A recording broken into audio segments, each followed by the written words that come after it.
Hi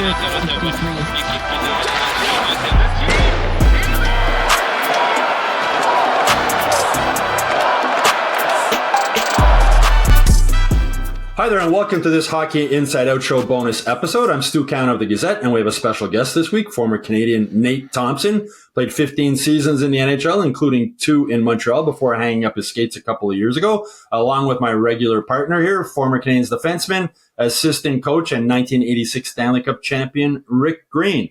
Nick Suzuki's put the Canadiens on his shoulders since the Four Nations face-off break in the schedule. Scored the tying goal and the winning goal in Tuesday's 3-2 overtime win over the Panthers.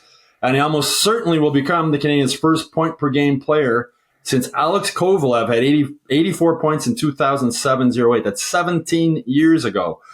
Nate, I know when Nick Suzuki was a rookie at the Canadiens, he was your line mate. What's impressed you most about the progress this guy's made since then?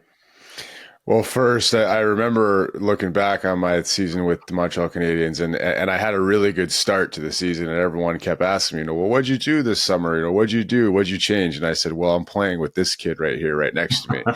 And I knew right away then with Nick Suzuki that he was going to be a player.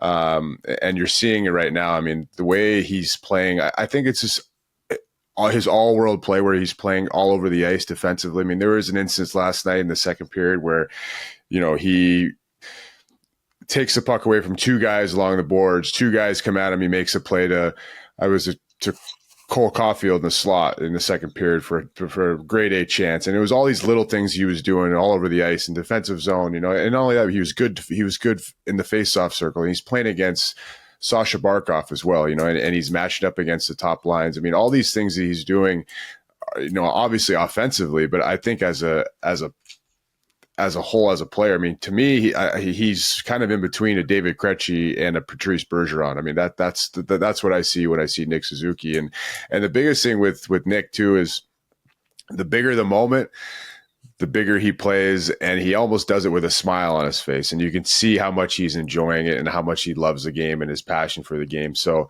I mean, if I'm a Montreal Canadiens fan and that's our captain, I am extremely happy for a long time.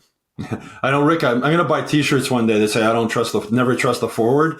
But with Nick Suzuki, one of your favorite lines with Nick Suzuki, as Nate mentioned, just makes so many little smart plays every game that I think maybe a lot of fans don't even notice. Look at 79 points in 74 games. It's not a fluke. This guy delivers each and every shift, each and every night. He's never hurt. He's on the ice all the time, logging some serious minutes. His vision, his ability to move the puck when he moves it, his anticipation, his desire to make the difference is what captains are all about. And he's a classic example of a guy that is delivering. I mean, every game take a step back and look what Nick did. And, you got to commend the other guys on his line also, because they feed off each other. They can make plays with their eyes closed. They know where their wingers are going to be. So they're really doing the job, obviously. And Nick is heading it up, and he's hungry and determined to find a way to lead this club to bigger and better things. And just phenomenal player. Nate, if I remember right, Nick was actually playing at the wing quite a bit on your line, right, with you at center. And I remember him talking about you helping him with faceoffs. How did you go about doing that?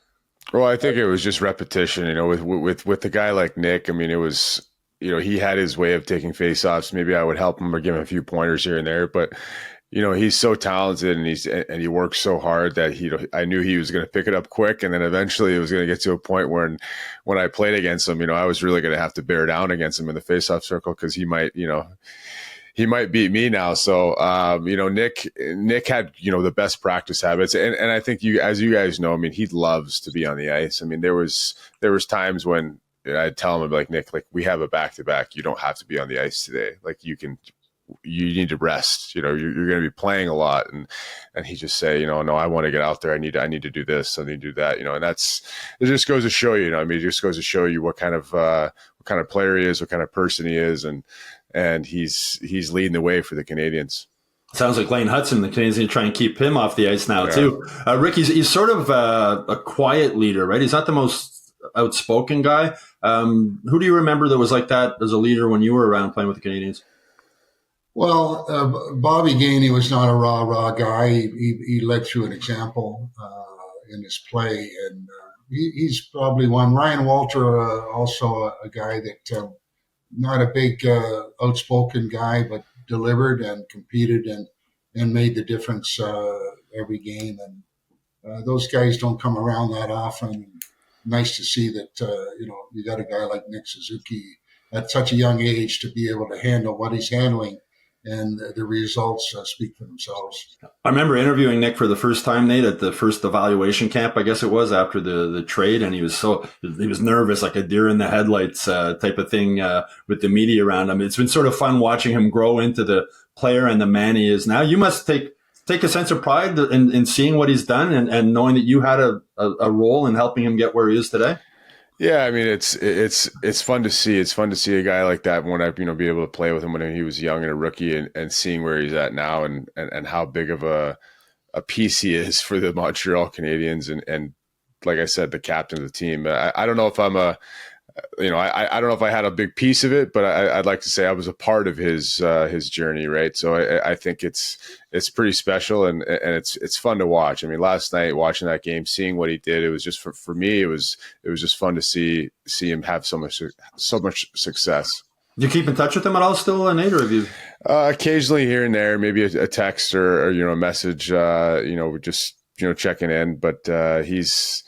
Like I said, he's been so fun to watch, and it's fun for me to see how well he's doing. That first season, did you see potential captain material in him as a young guy? I did, and I think I've talked about it before. It was like I said, it's his understanding of the game and knowing. I think knowing where to be on the ice. We come back to the bench and, with guys that are 19, 20 years old, you usually have to tell them, okay, well, this is where you have to be at this instance. And he would just kind of look at me and nod, and he knew what I was thinking and I knew what he was thinking. And for a 20-year-old kid, I mean, he was well above and beyond his years, and the way he handled himself off the ice, the way he treated himself, the way he took care of himself as a pro, you knew he was, like I said, mature beyond his years, and that he was going to have a long career.